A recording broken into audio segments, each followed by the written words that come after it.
Welcome to the second panel, a panel which is about utopia. It's about what the Ukrainian state might and should look like after this war. And we realized already from the first panel about money and business that every second speaker spoke about good governance, spoke about rule of law, spoke about the necessity of a strong state, of a stable state. And with this panel, we would like to discuss what it means, where we are in Ukraine, and what the possibilities are. Mr. Landesmann started with fundamentals on his discussion about economy. I have only a few fundamentals.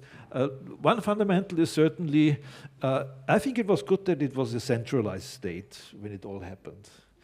That might have been helpful from the political point of view of the strength of you as a state and as a nation.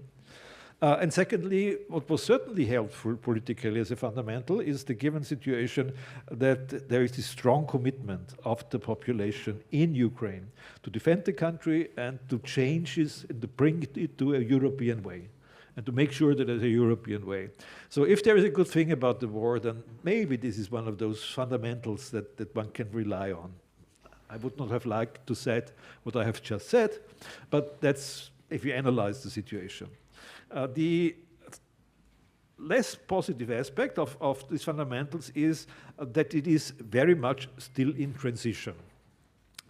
Even talking about economic factors like tax reform or currency rates, you heard different voices, even today, this afternoon. And on the political scene, it's similar. I still have in my mind very turbulent scenes in the Rada in Kiev, which showed that there is almost fist fighting going on, or not only almost, there was fist fighting years ago. Years ago, not in your Rada now.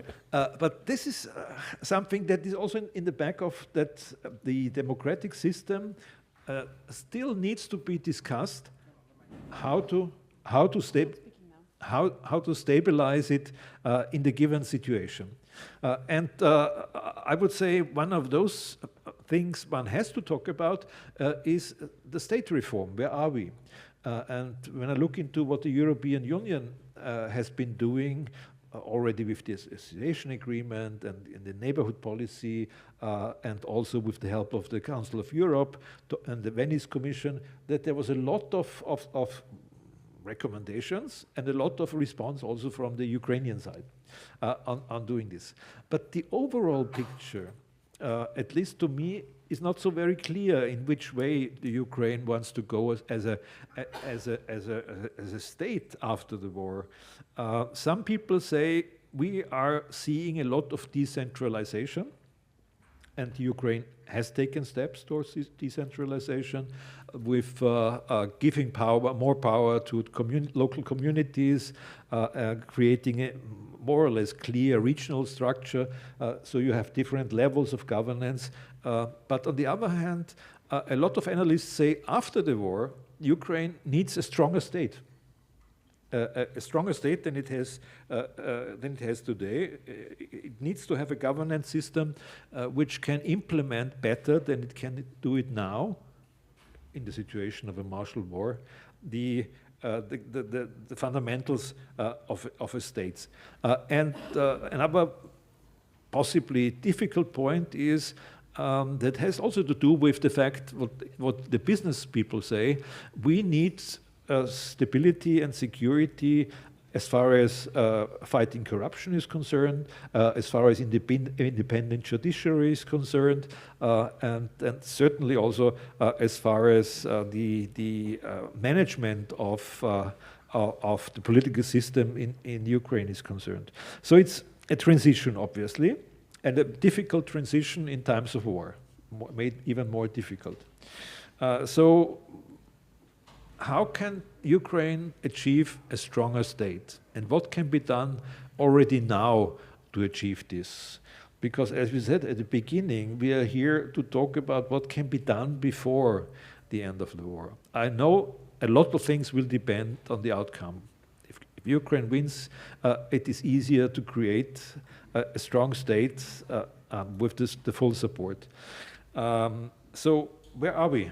And we have here quite an excellent list of speakers on that. I would like to introduce, we have, if I see it correctly, we have all together 5 speakers. Andrii Borovyk will be first. 6 speakers. 6 speakers even. Andrii Borovyk will be first. And Andrii Borovyk has been Executive Director for Transparency International in Ukraine since 2019. His background is that he worked in the National Anti-Corruption Bureau of Ukraine, and he also he was on the anti-corruption agenda on the international level, working for Ukraine in the last 10 or so years. And before, he was working within the reforms unit in the General Prosecutor's Office as an investment analyst. After that, I will ask Helmut Brandstätter, member of Austrian Parliament, to give us his view about utopia, political utopia of Ukraine. Helmut Brandstätter has been recently also to Kiev and to the Ukraine, and he has actually sent a few questions to Austrian government ministers lately on the issue of the Austrian position on supporting the Ukraine, also concerning increased support.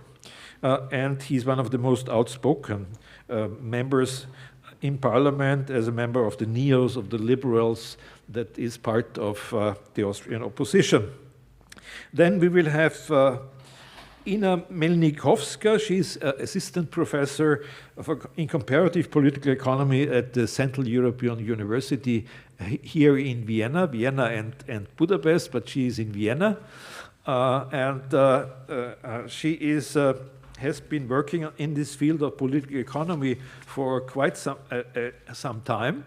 And I guess she will tell us a little bit what political economy can tell us about the ideal state for Ukraine. Then we will have Gabriela Miranda. Welcome to Gabriela Miranda. I know that she can only stay with us until 4 o'clock, so we will try to squeeze as much time that we can have you with us. She's country manager Ukraine at the Eurasia division at the OECD, with a long and distinguished career at the OSCE, with a Mexican background, working on minority issues and economic development. And I think the international organizations play a role in giving a response to Ukraine on this political way of reform. And the next speaker will be Mr. Umland, Andreas Umland. Welcome to you. Andreas Umland is one of those who know best what's going on in Central Eastern and Southeastern Europe, and very often on this sort of conferences and meetings, because he is simply one of the most critical analysts of given political situations. So I'm much looking forward what you also will have to say. And last but not least, it's Elizaveta Yasko. She is also member of the Rada, of the Ukrainian parliament, with a background in various fields of I would say, the arts and politics and civil society activities. She has been living and working and studying in Oxford. She was the first Ukrainian Blavatnik School Master of International Relations. And she then worked also for, I think, 1 year or so for the Ministry of Media, Culture and the Arts in the UK, advising them on policy issues. And then she returned to Ukraine to implement what I think what you experienced also in London and in England. And I forgot to say that she was certainly also involved in the Maidan situation in 2014 on the European side, certainly. And she has she has opened a few also organizations supporting these initiatives by the help of the idea that if you want to create a strong and actually I would say accountable state, you need also the population with civic education, with public education. She's working also to support arts initiatives in the field of public diplomacy, you might call it, in the Ukraine. And she has an Austrian connection because she was at the Forum Alpbach in 2015 or 16, something like that. Yeah, and as a speaker last year. And as a speaker last year. So I was a scholar at that time, but now I became as a speaker, yes. Okay. In Alpbach. So that's, for those of you who don't know this is the Austrian summer resort where we always try to bring together the best voices from Europe to discuss European issues. So we have a long list of speakers, and without further ado, I would ask Andrii Borovyk to start off and give us your presentation from the point of view, I guess, from Transparency International Ukraine. Thank you for introduction. I'm trying to be short because the topic of corruption is usually very broad and we can talk a lot about it. But regarding the corruption issues, this is the main theme in which me and my team is working daily. There are good and bad stuff.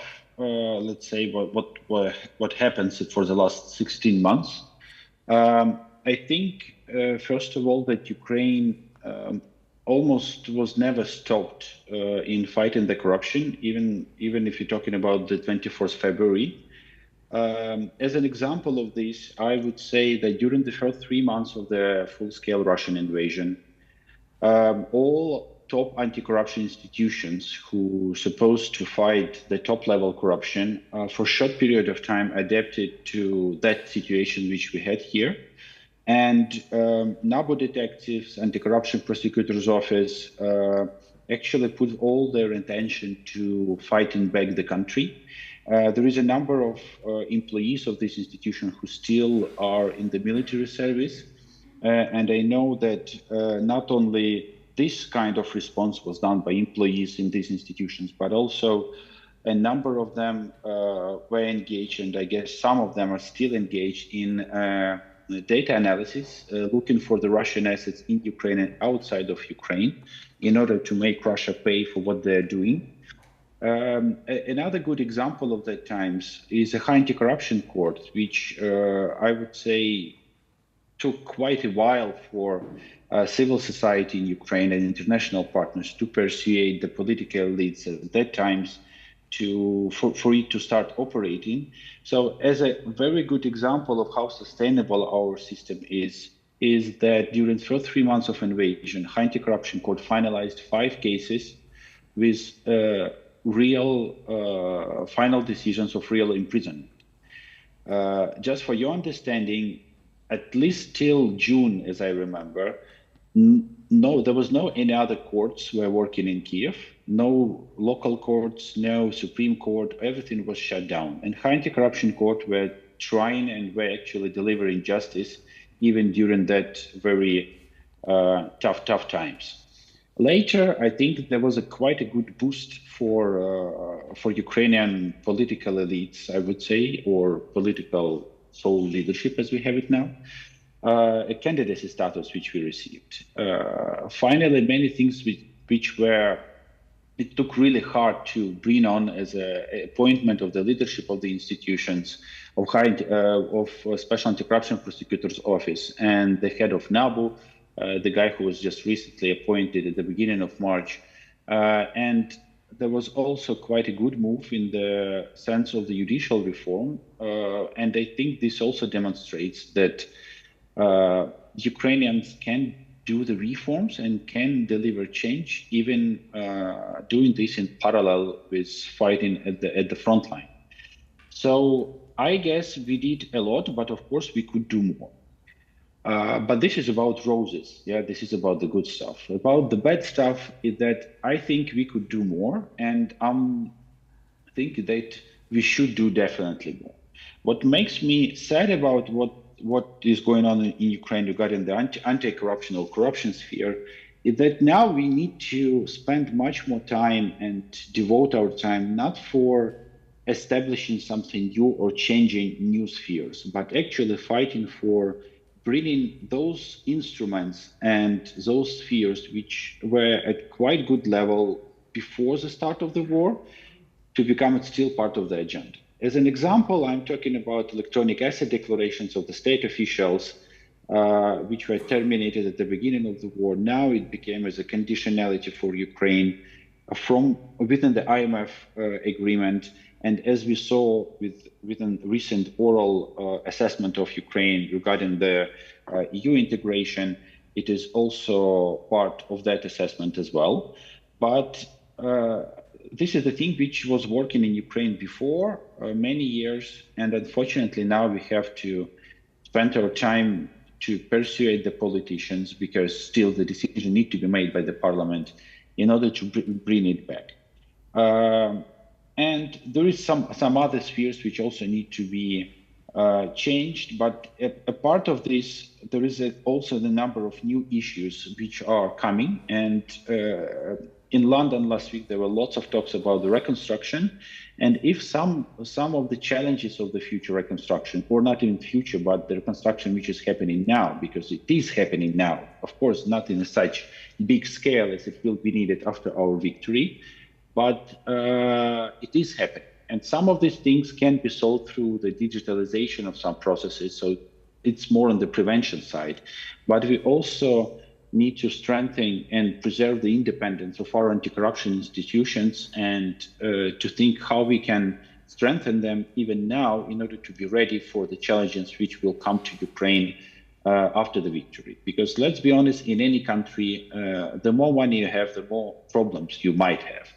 So, and here there is a huge potential for improvements, starting from increasing the number of detectives and the law enforcement specialists in general, and ending with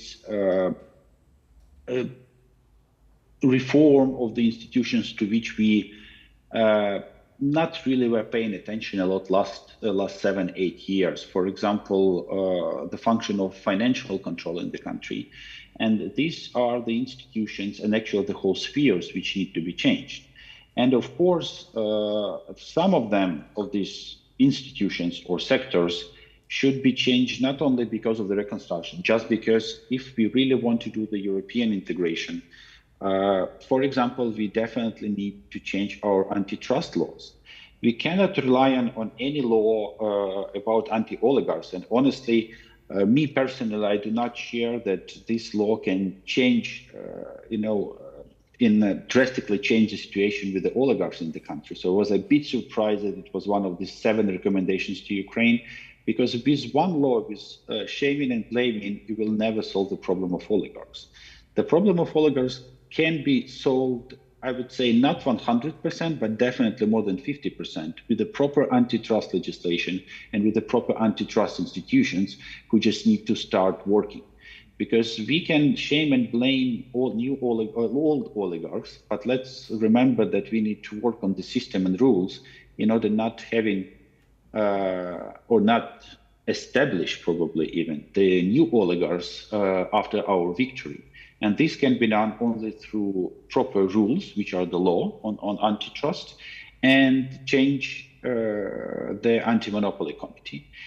Hopefully, this will get much more attention than it was in Ukrainian agenda. At least what I see now, that international partners start working on these issues more than before and paying attention to this, especially in the light of that Western countries, the EU, the US, they cover quite a significant, let's say, diplomatically, part of the Ukrainian budget deficit, and they want to have this control and to see that this money are spent properly.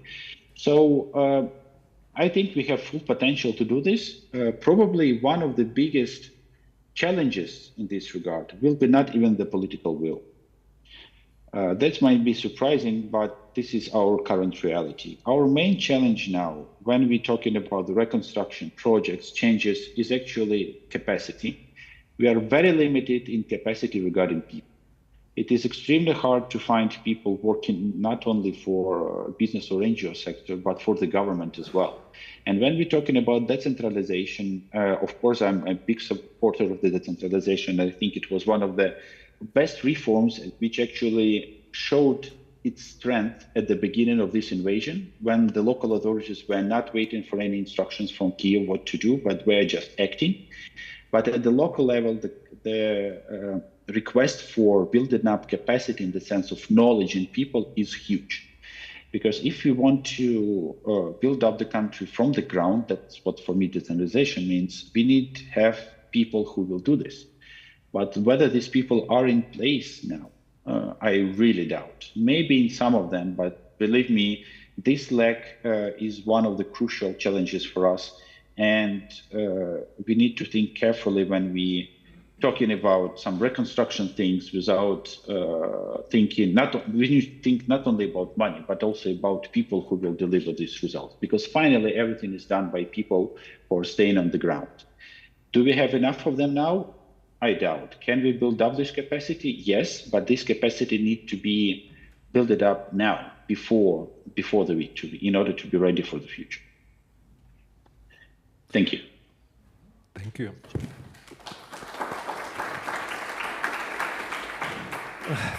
Thank you very much for this very clear and frank picture. You said the EU candidate status helped you a lot and helps you a lot to make the reforms possible. This is interesting that you say that, because in Western circles we often say this is only a symbolic act. This has only been a symbolic act by giving candidate status. We only did that because we don't have our means to support the Ukraine. But you clearly showed us that's much more than a symbolic act that was going on. And my second point actually would be, there is, as you know, this sort of narrative coming from the Russians, but not only from the Russians, whatever money you put in, Western money, into Ukraine disappears in a black hole. Disappears in a black hole. I heard that yesterday again on a podcast about geopolitics with a former Austrian foreign minister, by the way. So what can you say to that? That's interesting, because if it was true, so all support from European Union, let's talk about the EU, for the since 2014, I barely can remember how many of macro-financial assistance we received and how many other types of assistance we received through other instruments to Ukraine. Everything ended in the black hole. I doubt that this person who actually said this can give me even one example. Whether the corruption is an issue in the country, yes, it is. How I can lie if we will take any sociology poll, and actually 2 weeks ago we also published our sociology poll, which we did in cooperation with one of the agencies, and there we were asking business and Ukrainian citizens separately, and in both groups, number 2 issue was the corruption. This is what the people are afraid of during the future reconstruction. And if to take any other sociology poll, for example, I remember one asking, what are your main fears after the end of the war? Number 1 was that Russia will stay unpunished. Number 2 was that there will be no jobs, so purely about the income of the people, that is obvious. And the third one, that corruption will still exist.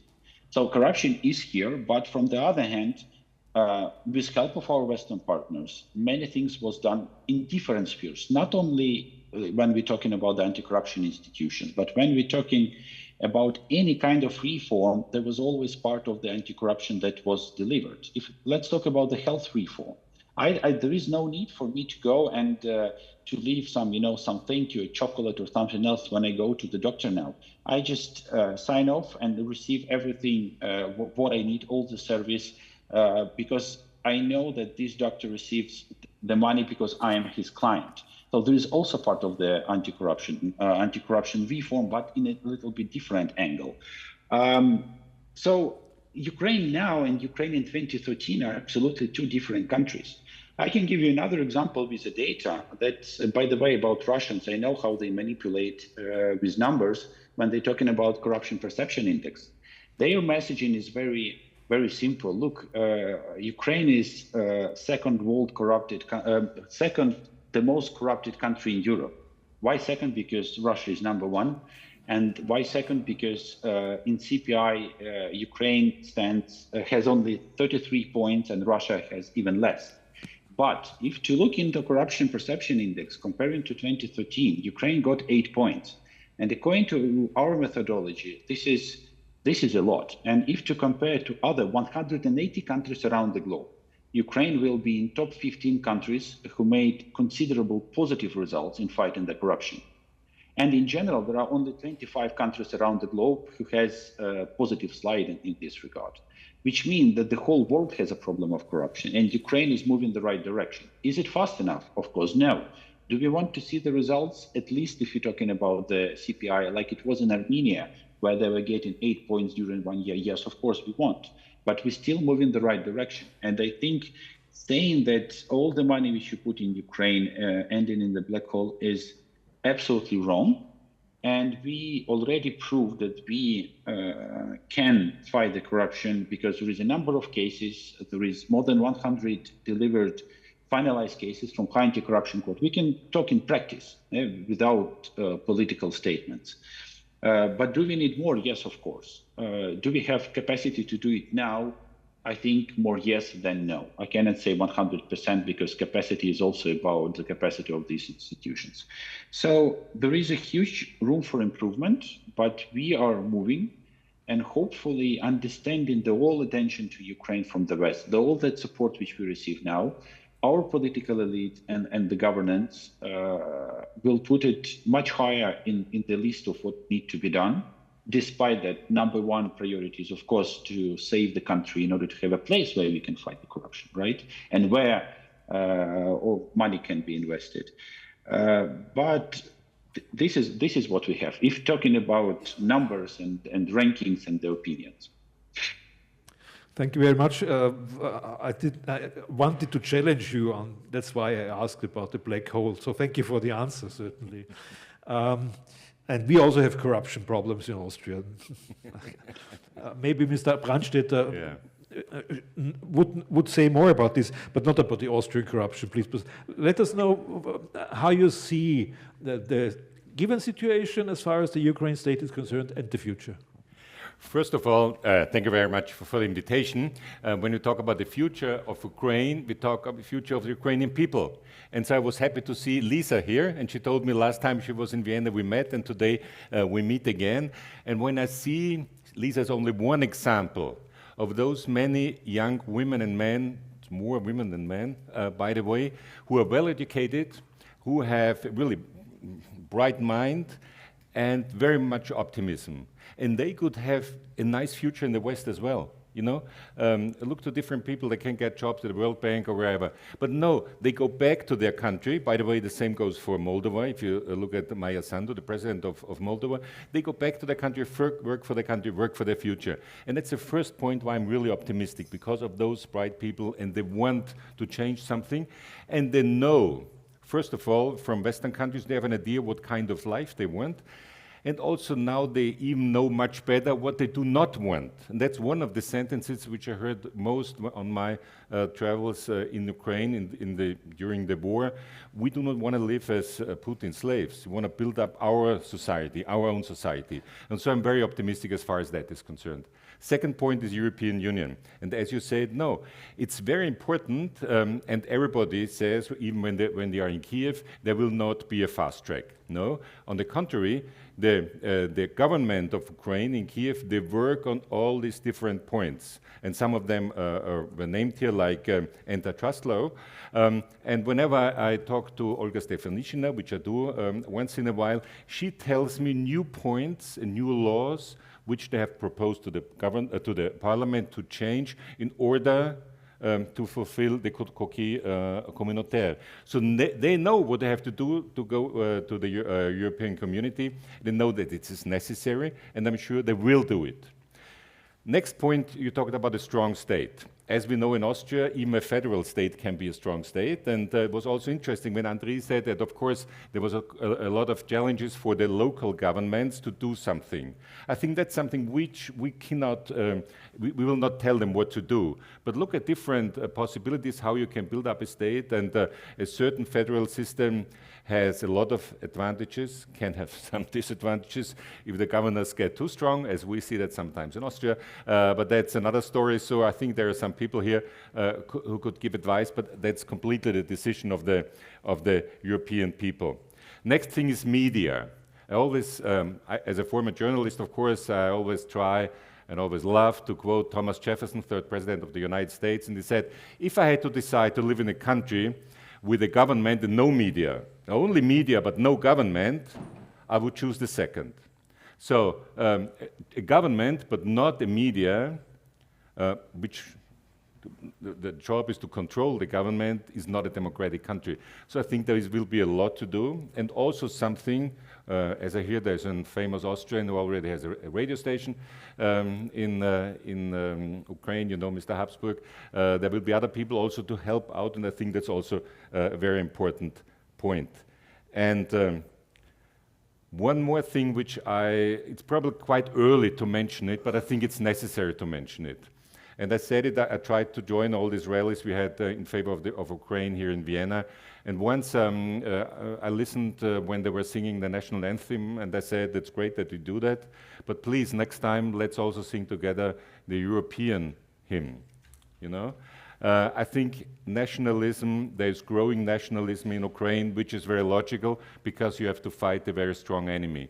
But at the same time, we all, and that's also something which we should do together, we have to discuss where nationalism can lead. And I think nationalism at the end can be very dangerous. François Mitterrand said in his last speech in the European Parliament, he said, le nationalisme c'est la guerre.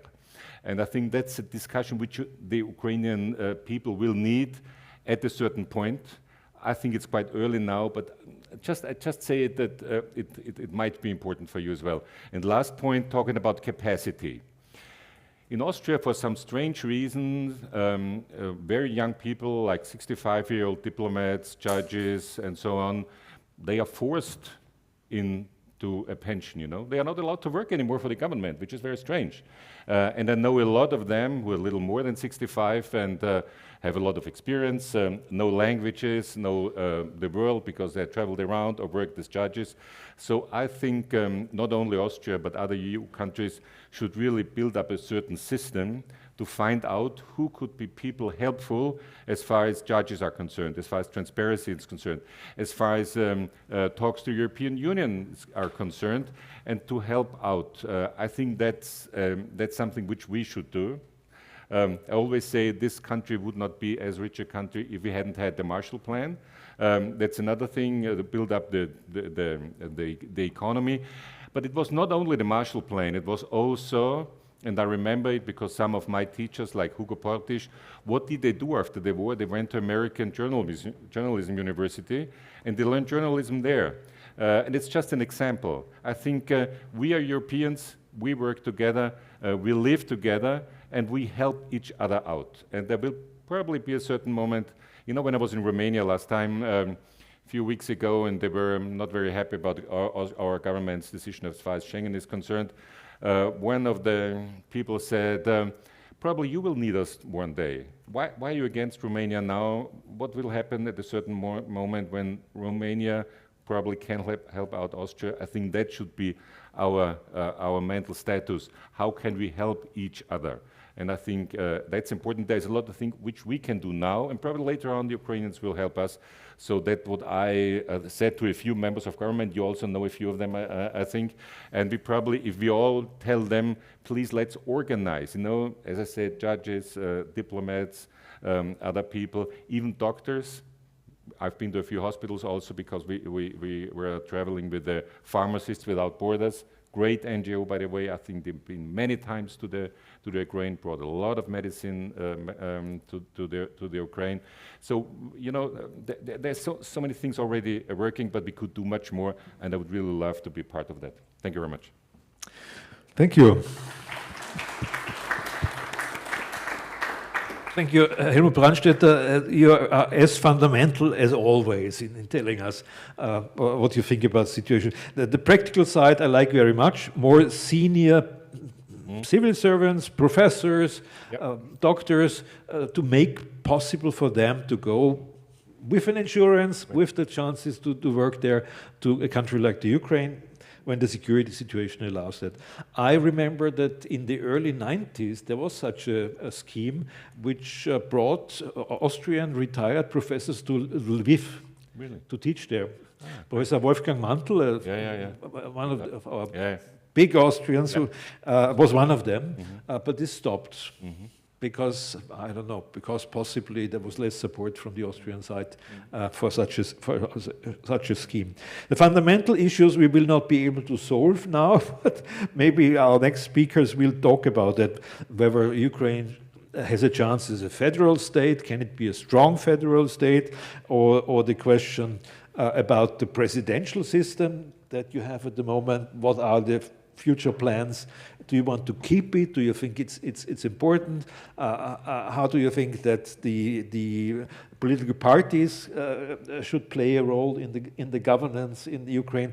Big issues. No, it can't be solved in this afternoon, but I think it's important that also we here, but not only in Austria, but in other countries, certainly have our experiences with different ways of governance.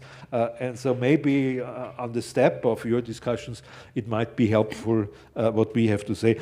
There was a time when some Austrian diplomats also tried to give advice on the neutrality status for Ukraine, which at that time it might have been useful. Now I think it's too late for that. It's too late for that. I'm telling that to my diplomat friends who still think that they can offer this sort of model, a model which I don't know what it really means now, but this is a different Austrian discussion that we have.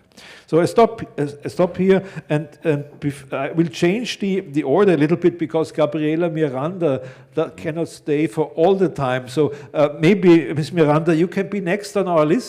Is that fine? Please. Thank you very much for accommodating, and sorry I couldn't join you in Vienna.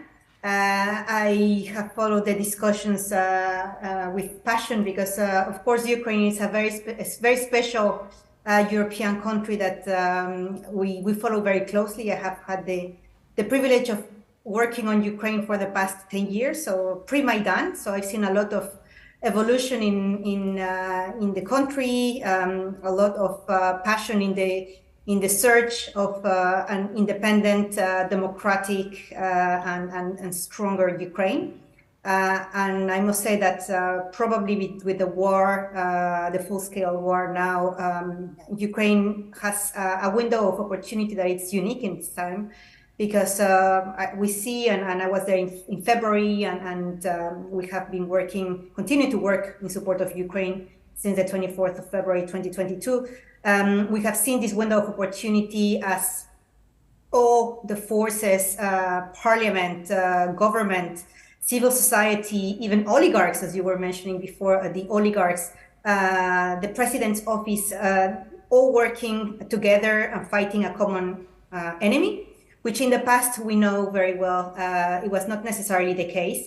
The window of opportunities is short. It's going to be really up to the Ukrainian authorities and up to the Ukrainian civil societies to keep the pressure on the authorities to push in the right direction, in the direction of the Ukraine of tomorrow, the European Ukraine, today's path to the European family. It's a very strong motivation, and we know that the top foreign policy priority of Ukraine is the European accession, but also NATO, and also actually OECD's membership, which is a request that was made by Prime Minister Shmyhal at the Ukraine Recovery Conference last year, already in Lugano, and OECD Council decided to grant prospective membership status to Ukraine in the organization. So since October, Ukraine is a prospective member, which is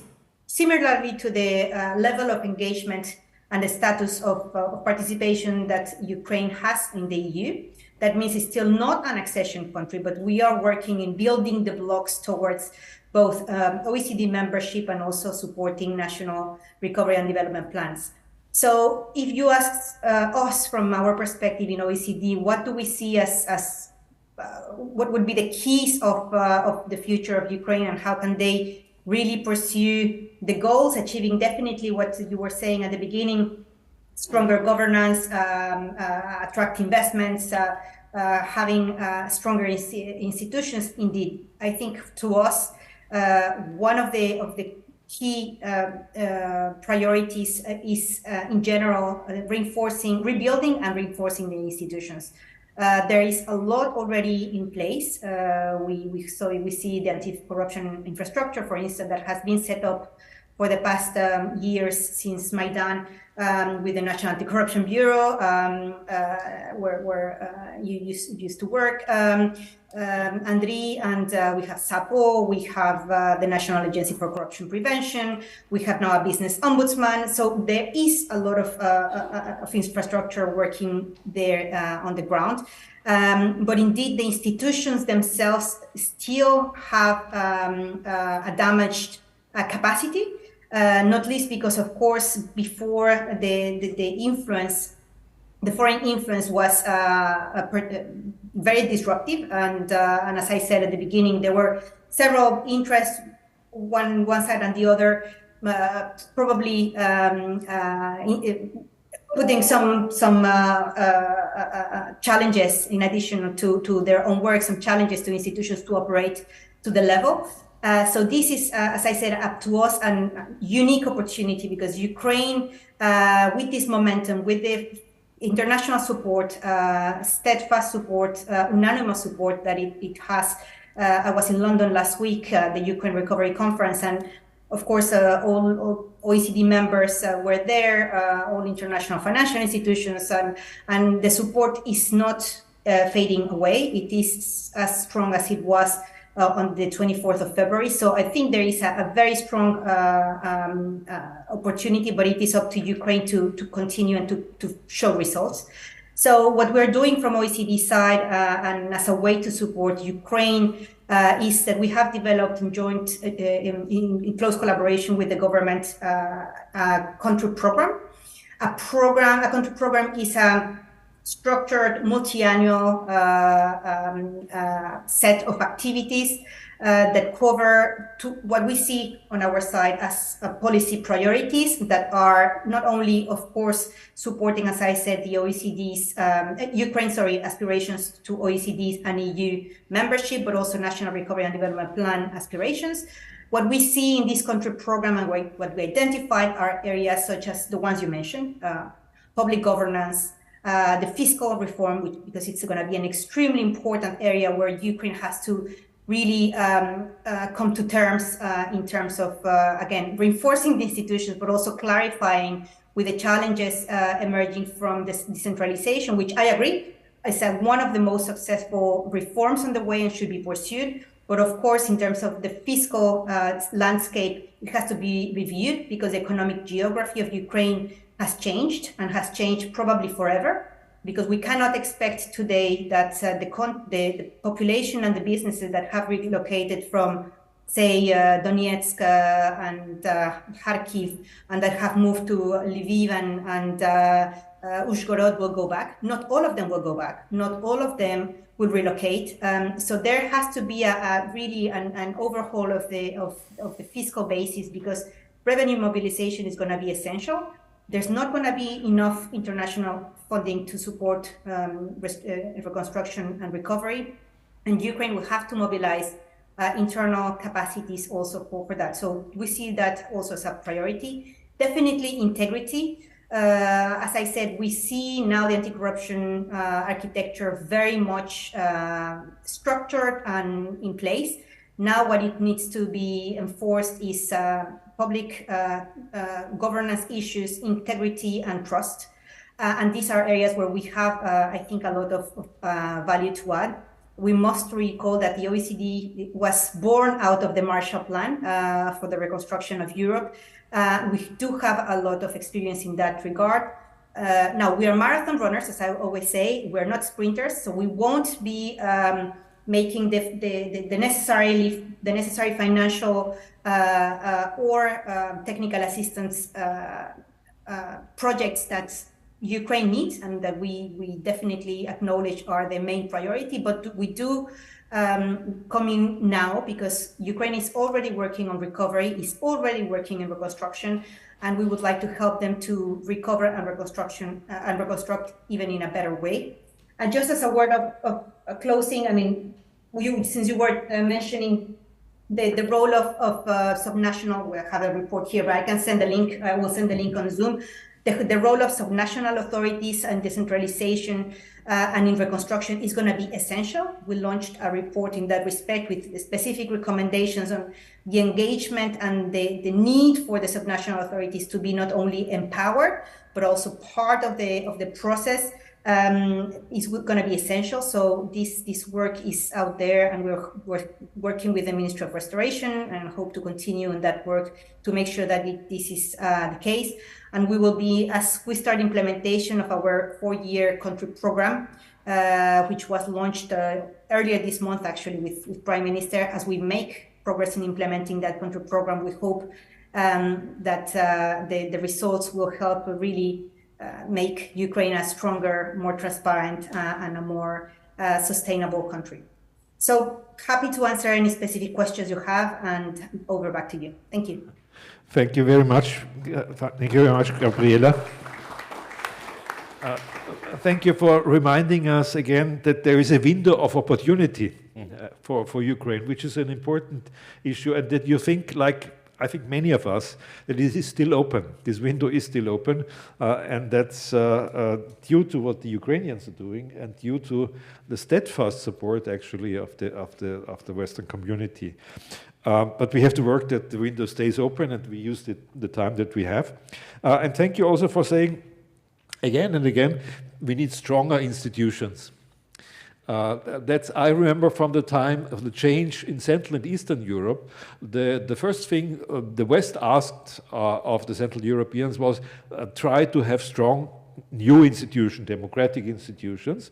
And actually, the Central and Eastern Europeans were very fast. They had, within a few years, they had all the democratic institutions you can dream of, but the problem was the mentality. The mentality takes much longer normally than the institutions. In the Ukrainian case, I think maybe even the mentality is faster than the institution, which is a bit of a different case. You were forced to be faster as far as mentality is concerned.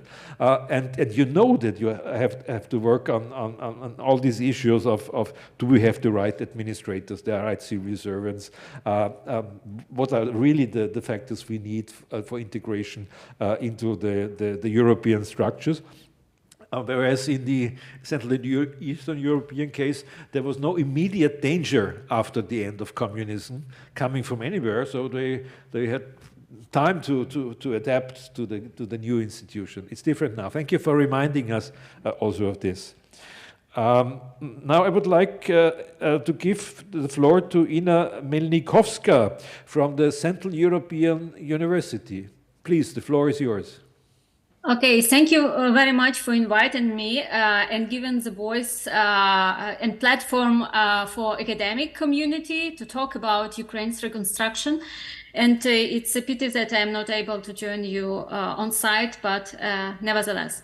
So I wanted actually to start with reminders that this war is fought not only on military battlefield, but also on economic battlefield. And that's why Western economic and financial support, both a kind of institutional, but also in form of Western businesses that sustain the corporate activities in Ukraine, even in the context of war, contribute to Ukraine's resilience. So these efforts are not a kind of disappearing in the black hole, but very much appreciated and as a part of Ukraine's resilience. And so Ukraine's reconstruction and contribution of Western private and public institutions would contribute to sustainable peace and long-lasting sustainable economic development of Ukraine. State, of course, is a kind of central for economic development. And so it's natural that we are having the talk, and that's why I appreciate also the panel on the topic of state building in the context of Ukraine's reconstruction, because reconstruction will not be only about money inflows, but it will be also about modernization of state structure that would be needed to to administer, to implement all the plans that reconstruction discussion involves currently. So Western offer, I argue, would need not only take into account what are sort of desires and capacities on the Western side, but first of all needs to be driven by the need to sustain this resilience, yes, on the one side. So when we talk about conditionality, we need to have an understanding that compliance with certain conditionality, very comprehensive on the side of the EU, would require a lot of capacities and efforts. And so one need to have a good trade-off, what kind of sequences, what should be first, what could be probably postponed for later. This process should be structured upon. And then the other thing is that while thinking about this reconstruction, we also need to think about what is the knowledge upon which we based those discussions, that these reconstruction plans need to take into account Ukrainian needs and also be based on understanding of Ukrainian context, how Ukrainian state and governance were functioning before the war, and also what kind of mechanism ensured its resilience in war times. And so we have a lot of discussions at the moment and several ideas in the area. One of the ideas, if we look at the discussions last week in London, were that we need to create a kind of structures, platforms, coordination bodies that would govern these Western inflows, and one could receive the impression that to a certain extent state functions are outsourced to these international agencies, which probably is a good decision for the time being, but only with a short time perspective. In long run, Ukrainian reconstruction efforts should be in the hands of a kind of local state and local community. The other idea is that probably in the light of the large task that reconstruction involves, we would need to have big and centralized Ukrainian state. But this idea and approach actually disregard everything what we know about centralized and big state in Ukraine before the war, because Ukrainian central state in particular was actually known to be captured by vested interest of big businesses. And so this state was not very favorable for foreign investors. Access to Ukrainian economy was limited. That resulted in a kind of low competitiveness of Ukrainian economy, and actually was not to the benefit of Ukrainian society, because it rather kind of led to big inequalities, social inequalities in Ukraine. So if not outsourcing and if not big and centralized states, then what type of state do we need to build in Ukraine? And I would like to point to three criteria, so kind of three qualities that a kind of international efforts in Ukraine reconstruction should be attentive to. So first of all, I think we should build on the previous experiences of decentralization reforms in Ukraine, and also to the course to the condition that was a kind of made responsible for this remarkable Ukraine resilience. It seems like decentralized state can work in Ukraine pretty well. And this could be probably the foundation also for Ukraine's reconstruction plans. Why decentralization? And why decentralized state? Because it still allows involvement of civil society, pretty much motivated and committed to the society that knows the needs of local communities, and that actually kind of can, in the process of reconstruction, enforce and build up its capacities. So if we kind of would disregard this decentralization process in reconstruction, we would then miss this window of opportunity to improve state capacities at the local level. That would be a very kind of beneficial, I think, to have even in the following EU accession processes. And the other key criteria of Ukrainian state, which was not yet highlighted in our discussions, but I think is also essential, that we need to build a Ukrainian state that would be human-centric, where the people and a sort of well-being of people will be in the heart of functioning, where the main criteria of the projects that will be supported will be the impact that one or another project will make for the whole society. And another kind of society-related criteria is that we need Ukrainian state that will be trusted by Ukrainian society. So legitimacy in the reconstruction process is also an issue to consider.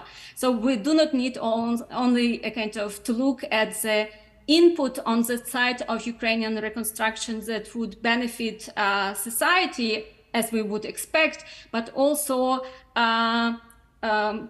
collect some knowledge about what are actually the current needs of Ukrainian society, and involve Ukrainian society into the drafting of Ukraine's reconstruction plans and into their implementation.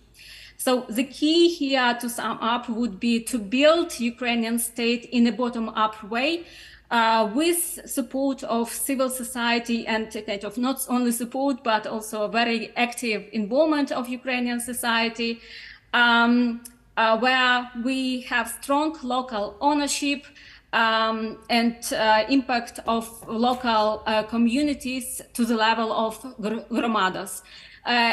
In the long term, it would not be only beneficial for Ukrainian society, but it will be also beneficial for Western communities, because it will kind of provide the ground also for Western businesses to do their activities in Ukraine.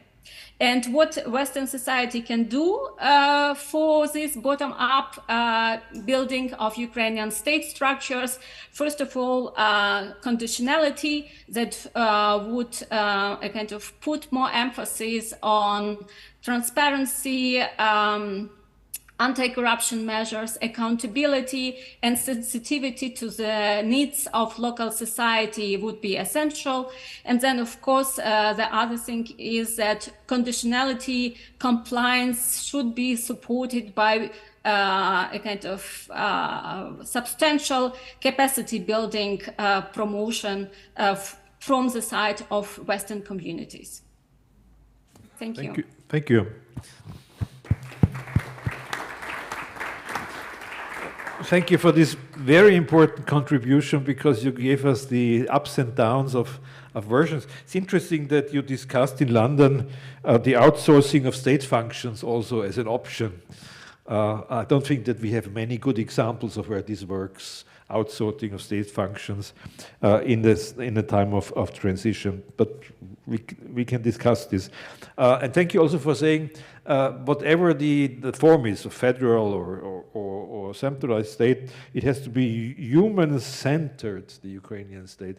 Well, maybe this is a point of discussion, what human-centered means, but you mean a strong civil society which has an influence not only on formulating it, but also on deciding on issues.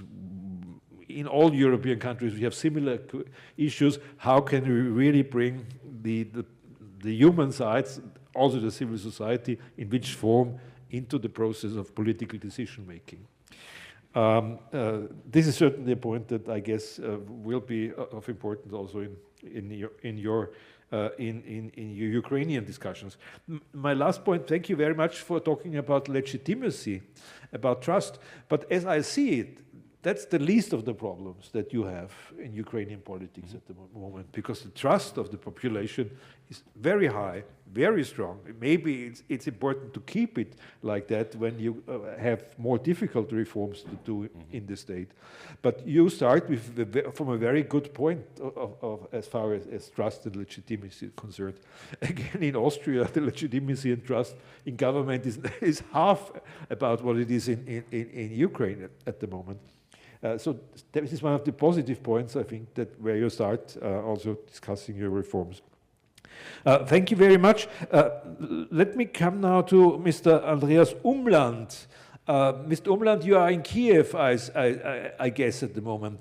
Mr. Umland, you are also an expert on decentralization processes in East Central Europe. What's your recommendation to Ukraine? Well, the fact that I'm now here in Kiev, and I've just bought actually a flat here in Kiev, is this sort of, my own circumstances are also the main message that what I want to bring here about. I think Ina already said most of the things that I would have said about decentralization. But I think what is now emerging to me as the main problem here is that the West, both in its security policies and in its developmental policies and aid policies towards Ukraine, has made itself in a very strange way dependent on Russia. So much of the talk about reconstruction, about NATO accession, about recovery, about European integration is now conditional upon the end of the war. And especially in countries like Austria and Germany, what we may have in mind here is what is in Germany and perhaps also in Austria called die Stunde Null, the 0 hour, a sort of a final end of the war, after which then you can start, and then everything starts. And then we can sort of follow the examples from other countries. I'm afraid this will not happen. And not only is that a bad guidance for our policies, it's also a bad and I would say even dangerous signal towards Moscow, because the message we are sending is that as long as you conduct this war, there will be no NATO accession, there will be no reconstruction, there will be no European integration. So we should not be waiting. We should do as much as we can already, and we should adapt our own rules, how we proceed with our developmental, with policies, security policies, foreign policies, aid policies, to the new situation. There will be no, I'm afraid there will be no 0 hour, no Stunde Null here in Ukraine. There will be more or less peace, more or less war, and that has to be reflected then in our approaches, in our thinking, in our policies towards Ukraine. So there are regions in Ukraine clearly where you can currently not invest, or where it doesn't make sense to invest. But there are other regions where you can go and you can invest, and you can do that if, of course, you change the protocols that many of the foreign services, the developmental agencies, the international organizations have. Here in Kiev, there's now an underrepresentation of Western institutions because they are still following their sort of pre-war protocols. Although Kiev is a relatively safe place, it's more likely, at least currently, that you're going to be hit here by a car than hit by a rocket. It's not a pleasant time here sometimes to be here when there are air raids and when there are when the cruise missiles and drones are shot, but it's still relatively safe. You have your population, children, families. The infrastructure is working, and reconstruction should have started already last year, and only if we started now, and if we also now already extend security guarantees, maybe not full NATO membership, that will then send both to the Ukrainian population and also to the Russian population, and especially to the Russian leadership, the signal that there is no victory here for Russia to be achieved, that Ukraine is going to be integrated into the West anyway. And this waiting for something to happen in Moscow is wrong. The events of the last days have also illustrated what actually the rationale of the Ukrainian resistance could be, and I think is, namely that perhaps Ukraine is in purely sort of material terms not as powerful as Russia, but many Ukrainians, I think, understand intuitively that Russian defeats on the front line around Crimea, in the Donbas, in southern Ukraine, will have domestic political repercussions. And during the last days, we have just observed what kind of repercussions that could be. And the surprising, at least to me, surprising aspect of these repercussions, these domestic repercussions in Ukraine, was that they already happened before actually the counter-offensive has achieved any major victories in the Donbas or in southern Ukraine. So already the start of the counter-offensive, and I think the Ukrainian successes, military successes, are actually the major structural determinant of the domestic disorder in Russia. Already the start of the counteroffensive is creating this disorder in Russia, and that is, I think, also something that makes me hopeful that new successes on the front line by Ukraine will create new instability of Russia, new blaming games, new division within the elite, the sort of things that we have now seen between Prigozhin and Shoigu will then repeat. I'm also more optimistic now than 2 years ago concerning the reform and the European integration. In a very strange sense, there is here even a beneficial factor from the war. There's an old saying in political science that not only do states make wars, but also wars make states. So wars create for states, and that now also applies to Ukraine, existential situations. And the result usually of wars is that they come out of these these defensive wars, is that they come out of these wars with stronger states, with better functioning governmental apparatuses. We have now, of course, also a different situation with the EU candidacy status and perhaps the start of the accession negotiations later this year. The oral communication or the signals that I've just been made aware of are positive, and there is a real prospect that Ukraine may start the accession negotiations already by the end of this year. And this then creates something that is called in European studies and has been mentioned here already, the hard conditionality circumstance, Europeanization, in which the EU can basically use all the leverage it has, the negative and the positive leverage, the threats it can then apply, and also the means, the financial means, the administrative means it can apply to the Ukrainian transition and reformation process.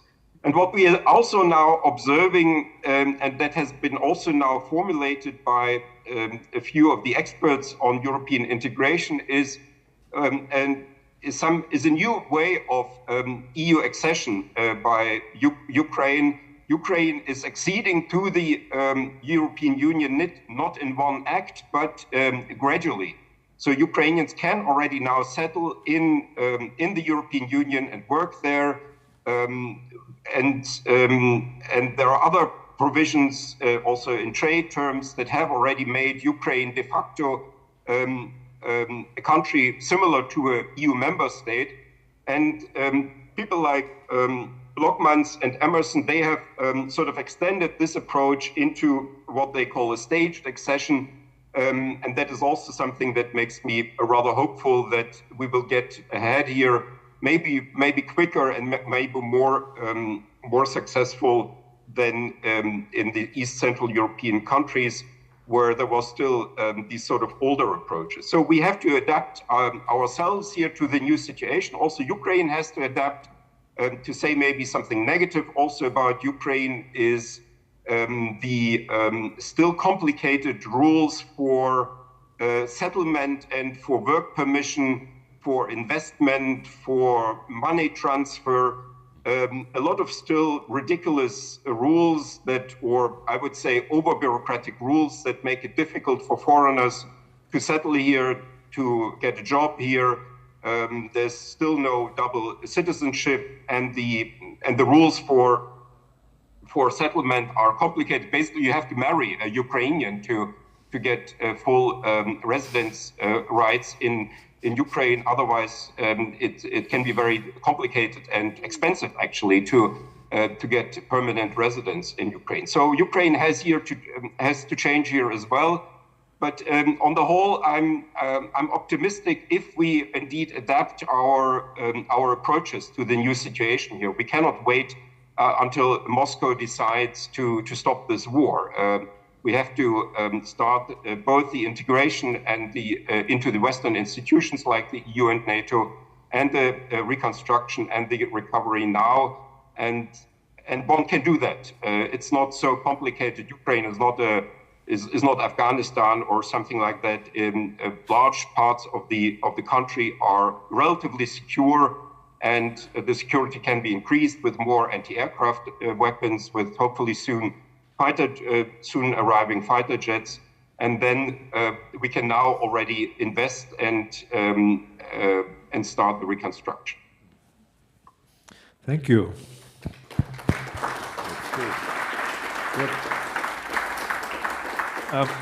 Thank you, Dr. Umland, for this very optimistic view of the situation, but thank you especially for being the first one who was so outspoken this afternoon about our fixation on Russia, our Western fixation on Russia, and that we shouldn't have this sort of conditionality.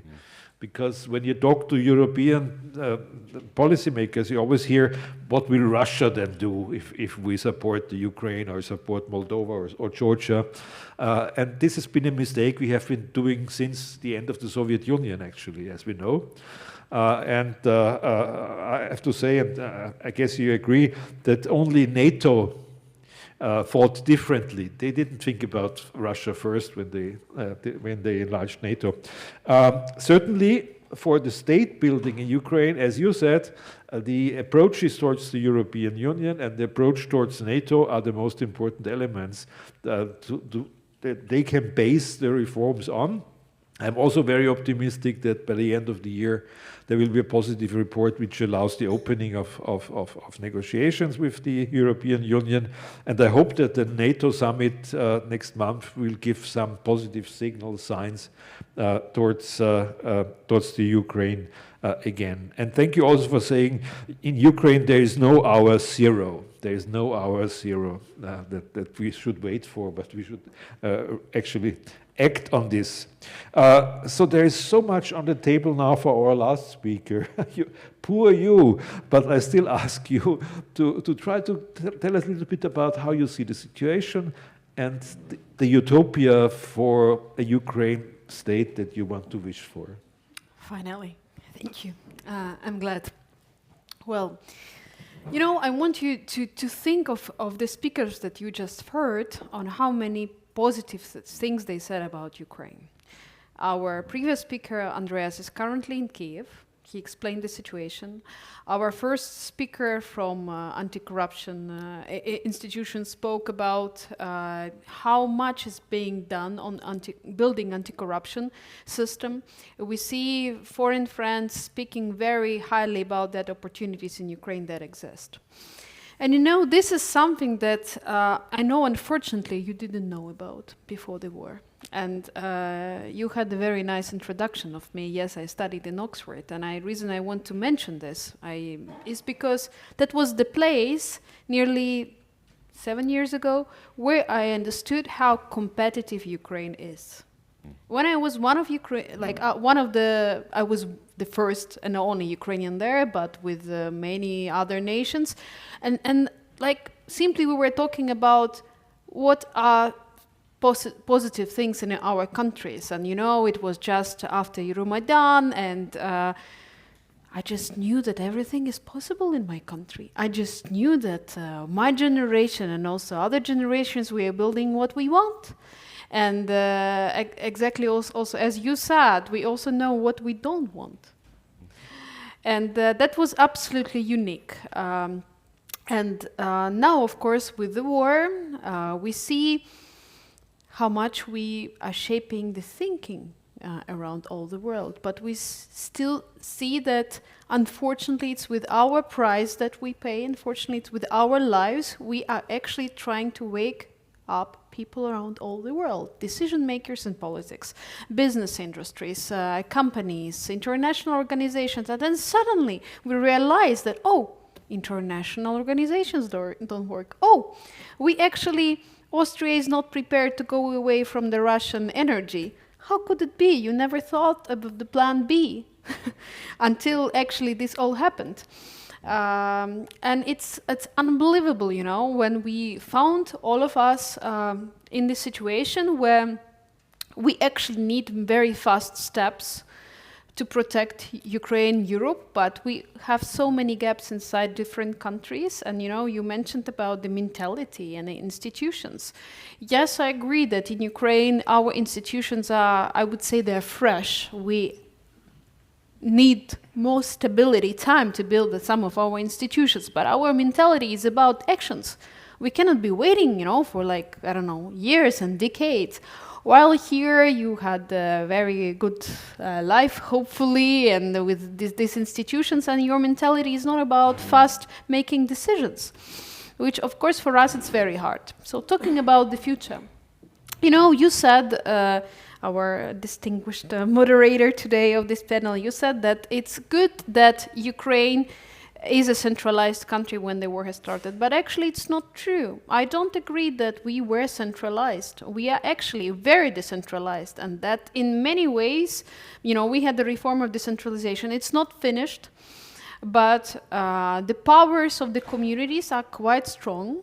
The powers of the local municipalities are quite strong. And actually the problem of my president Zelensky for quite a long time, and still is a problem, that many local mayors and many municipalities, they think that they're decentralized and they don't need to listen. This is a very interesting thing. But thanks God, we are centralized probably in a way, as you mentioned, in our unity. And it, you know, it was not planned. It was chaotic. It was just an expression of our hearts, of our minds, and we knew what we have to do to protect our country. And not only our country. And it's very important to mention that it's absolutely not about Ukraine. It's on our shoulders, on our lives, but it's about the future of so many things. It's not only about Europe, it's in general about the democracies around all the world, because we understand that, look at the situation of what happens, who are the Putin's allies, usually dictators, absolutely non-democratic states, authoritarian regimes. We didn't invest in democracy buildings in that places. It means. So I know I recently spoke to like representatives of different societies from Latin America, from Africa, who are saying to me, look, if you win, if you get victory, if Russia falls from that regime, we will also have that democracy. And I think it's important to put all this conversation in this big picture too. And when we talk about recovery and reconstruction, unfortunately, I can say here that, of course, the speed is so slow with, you know, we are just talking about what kind of insurance policies or the state policies. Maybe you need to amend in your protocol to start doing things, but, you know, a year ago, it was in the west of Ukraine. Again, there are areas, I don't want to promote any areas of Ukraine now, that where it's possible to make not only investments, but different projects. And I'm talking about, when we talk about Ukraine recovery, it's not about the roads, it's not only about the hospitals, it's also about the human capital. But what do we see now with our situation with our children, for instance? And usually this is the reason why many Ukrainians are bringing their children abroad. Actually, this is because of the schools. Now, currently, not every school in Ukraine is having a shelter. Many schools are going through online system, which is, you know, its own disadvantages, of course. So now you have so many Ukrainians here. Why don't we all work together on running, I don't know, new educational initiatives, schools, partnerships, preparing? Okay, you're not ready to invest now, but let's make that platforms that will be ready in various sectors. Are we talking about big industries? I don't know, agriculture, or I don't know, building a new school in Ukraine? You know, again, what we don't want, and you know what I personally don't want. I hate so much bureaucracy, and I'm very happy that in my phone I have still a digital app where I can have my documents. I can do many things through my phone, and you know, most of Ukrainians who found themselves abroad found that, oh, sorry, in Germany it's not possible. Oh, sorry, in other countries it's not possible, and it will take years. In Ukraine, it's you know, decision making and dynamic is so much faster. Another thing I want to tell you about the future. I absolutely convinced that no matter what kind of dangers we may have in terms of who may come to the power after the war or how we will be organized, I don't believe in any other Ukraine rather than democratic. Because we are so much about the freedom. I don't think you have any doubts about it. So that I just cannot imagine, I don't know, us having a king or whatever and everyone obeying. No, it's just not possible. And I believe in decentralized Ukraine. But for that, we need to prepare the ground of, again, the companies, the schooling system. I want to bring some negative into this panel too, but unfortunately, mental health, stress, all things that we go through in Ukraine, of course, it will be reflected in our human capital. And one of the speakers spoke about the capacities and the people. Yes, unfortunately, we're losing people. We're losing people not only in the war at the far front, we're also losing people, you know, in being in their full energy to work. And on that, we could work on different recovery projects. I'm not talking about the medical interventions. It's about creating solidarity, support programs to develop, I don't know, skills and knowledge of these people, maybe bringing them somewhere for some time. It has to be dynamic because it's very hard to keep working in your. Well, I'll give you an example that's, well, I found, I'm now about to fund one of the scholarships for one music academies in Kiev. Why? Because I think it's so hard for the young people who keep studying arts in Ukraine. Well, there is an opportunity to go abroad. Why shall they care about arts, you know? And there is no, like, the feeling of solidarity with it. So I think lots of symbolic actions really matter. And I just encourage you to discover opportunities on different levels. It's not only about the big money, it's also about some small opportunities. Another thing that I want to say, it's about trust. And your question about the black hole. I'm not going to answer this because unfortunately there are cases of corruption. Yes, we know. But today, number of people in Ternopil is a region in the west of Ukraine where in the investigation announced on suspicion of the corruption. And they have like the high position in their local municipality. That happened today. Almost every day something like this happens through our anti-corruption institutions. Trust me, they're working like hell. We actually don't like them so much because they actually can monitor everything. I, as MP, I monitor it like crazy.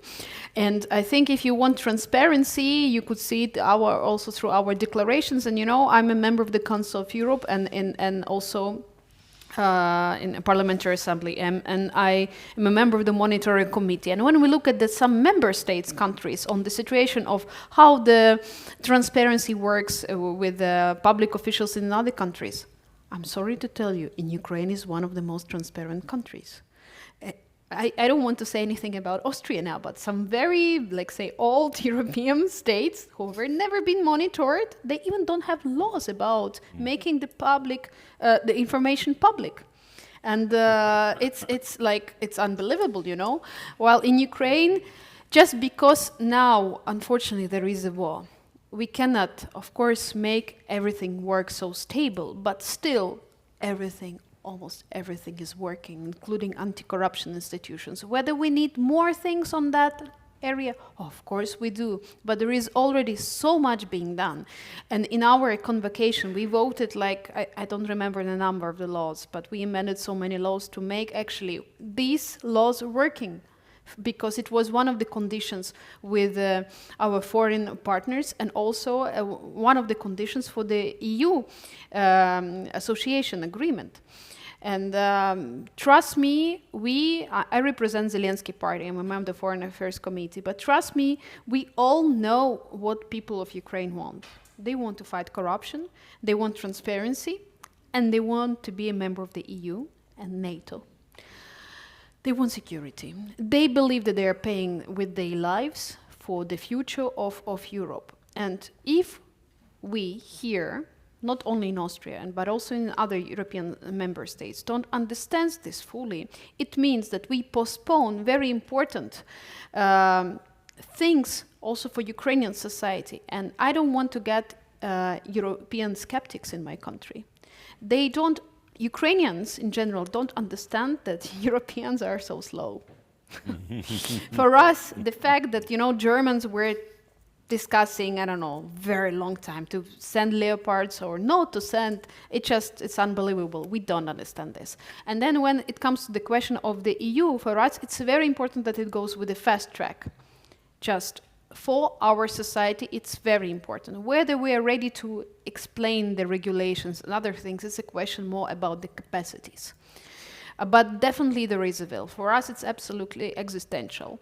And for you, I think it's a unique moment to find those people you trust inside Ukraine or here and start running different partnerships, exploring or being more active. I want to thank, today I've heard about the Yes manufacturer that is still operating in Ukraine.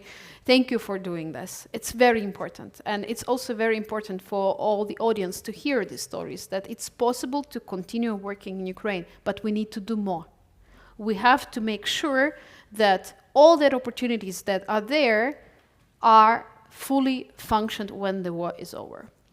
So on this note, just one more time, thank you. And I want to say one of the quote from the question I was asked about Austrian neutrality. You know, please, neutrality doesn't mean inaction. Neutrality is actually meaning an action to defend something you believe in, but not in action. So, and there is a way to find how you care about it. Yeah. Thank you.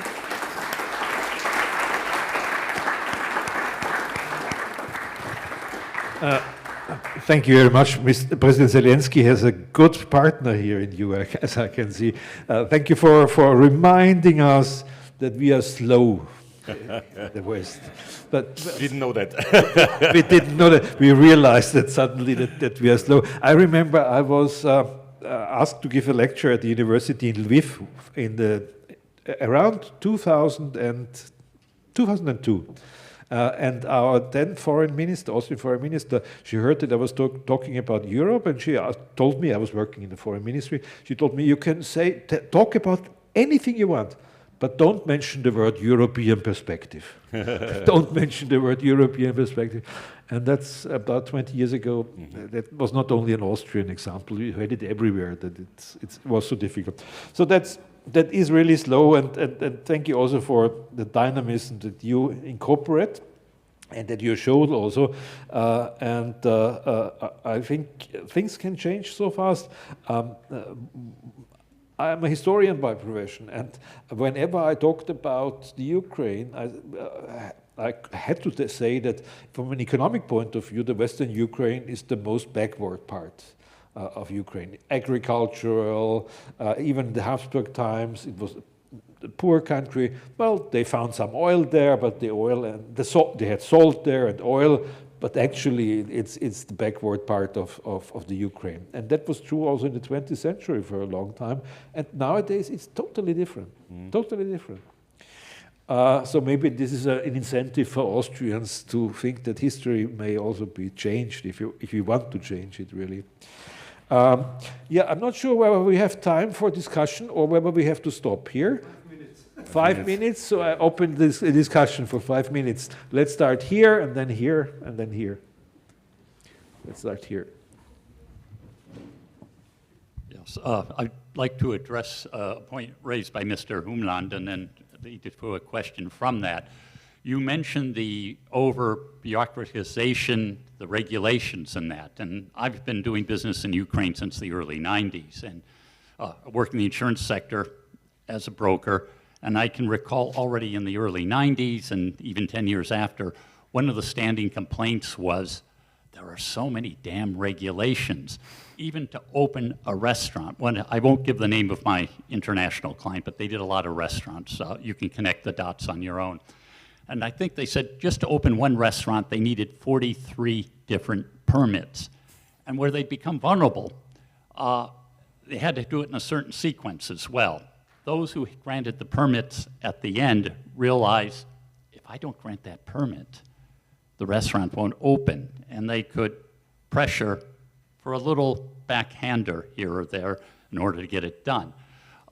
So one, it appears that may still be something that eggs on or encourages corruption, maybe not at high levels, but at the magistrate's level.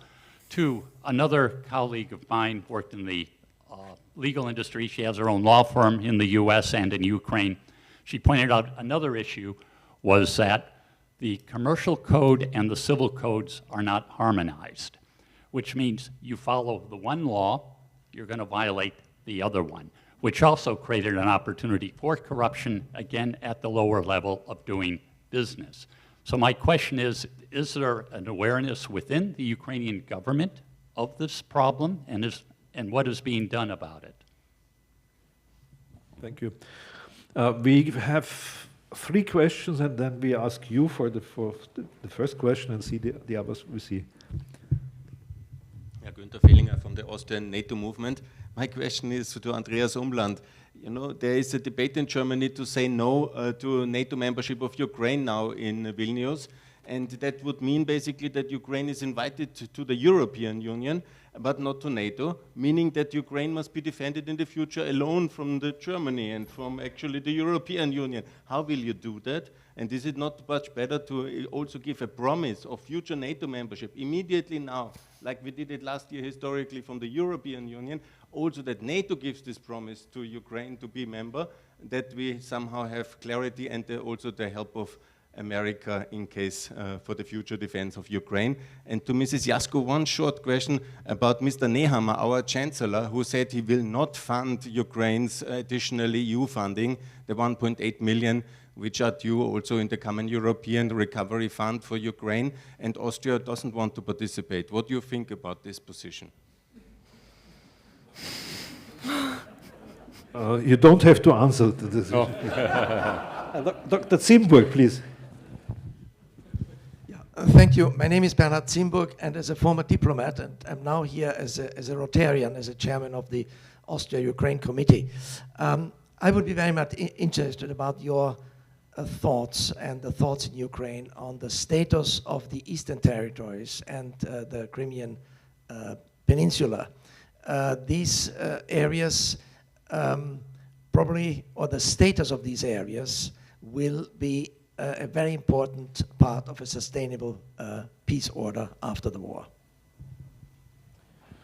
Okay, so we have 3 questions to you and 1 to Dr. Umland. Maybe we start with Dr. Umland. Will you respond to the NATO question, please? Yeah, there was also the other question about the regulations. Mm-hmm. The regulations, and I mean, as you mentioned, the restaurants. I know about these, bureaucracy, but still, the restaurants in Kiev, at least, I know them well, are very good, and there are lots of them, and they're cheap, and the service is good, and it's delicious, and it's very good food for the price. About NATO, the problem here is that we need a consensus decision of all the 31 currently NATO members, and this is not easily now achieved. What Ukraine could perhaps refer to are the sort of intermediary stages that Finland went through and Sweden still is in. So a promise of membership that then will simply depend on once all of the 31 or perhaps soon 32 members are on board. Something like that. That would be also an important signal to the international community. And about the status of Crimea and the Donbas, I just want to say I've just published also in the Neue Zürcher Zeitung and in English arguments that an exclusion of Crimea from the recovery from the liberation of Ukrainian territory does not make sense. Crimea is historically, geologically, culturally, geographically, economically a part of Ukraine, and it doesn't make sense to make here any exceptions. I know that there's a popular idea among, I'm afraid, many diplomats in the West who want to have some sort of land for peace deal where Russian control over Crimea would somehow be accepted, but this is actually a totally wrong strategy. Apart from violating international law and Ukrainian interests and so on, it's also strategically simply a wrong decision. So these territories have to be reintegrated and liberated. Thank you.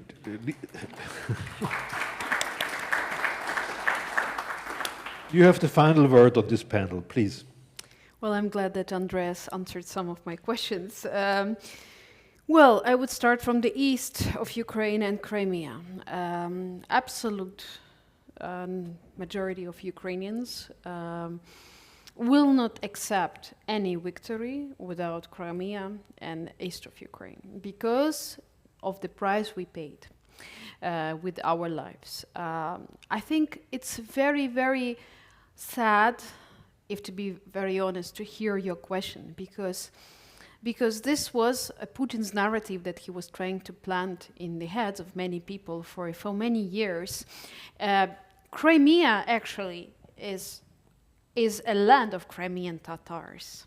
And the Russian people were never there until the 19th century, in the end of 19th century. There were lots of deportations of people who were living there. And then within all the international law, Crimea belongs is a part only of Ukraine.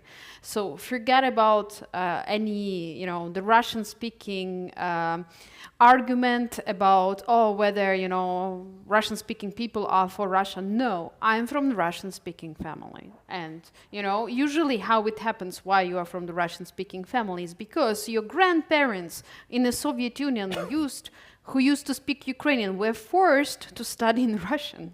So that's why, with the children and with the grandchildren, they already used like a mixed language. So it's quite important to understand. So only with full return within our territorial unity and sovereignty, that would be our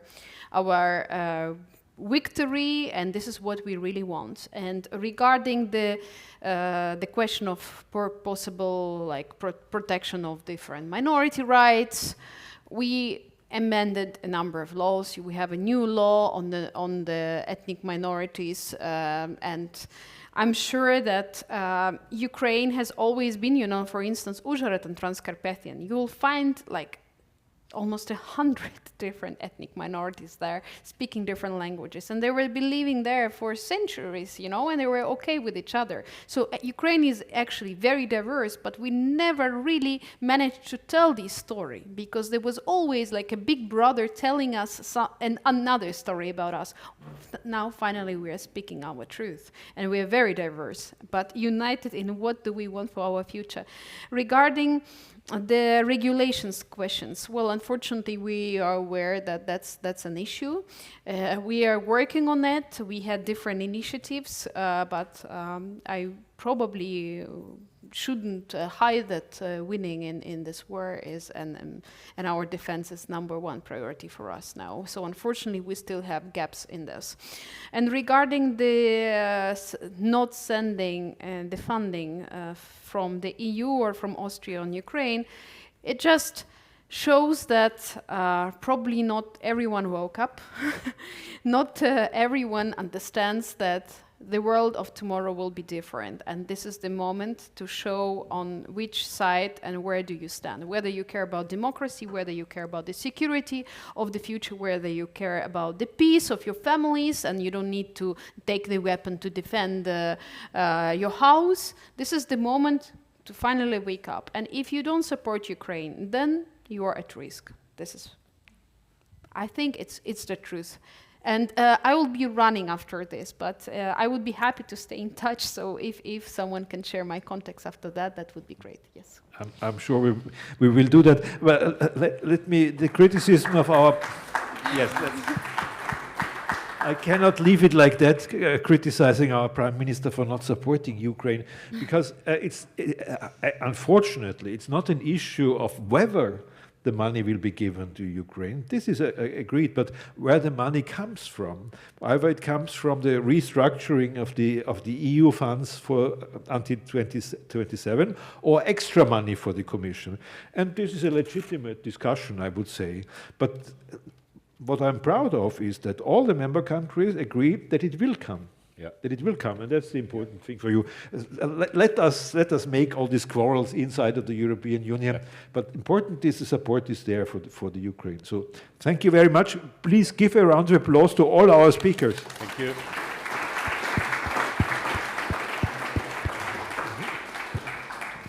Without microphone, speaking about Crimea, Russian or Ukrainian, if you look at the Donbass, 100 years ago, Donbass was mainly Ukrainian.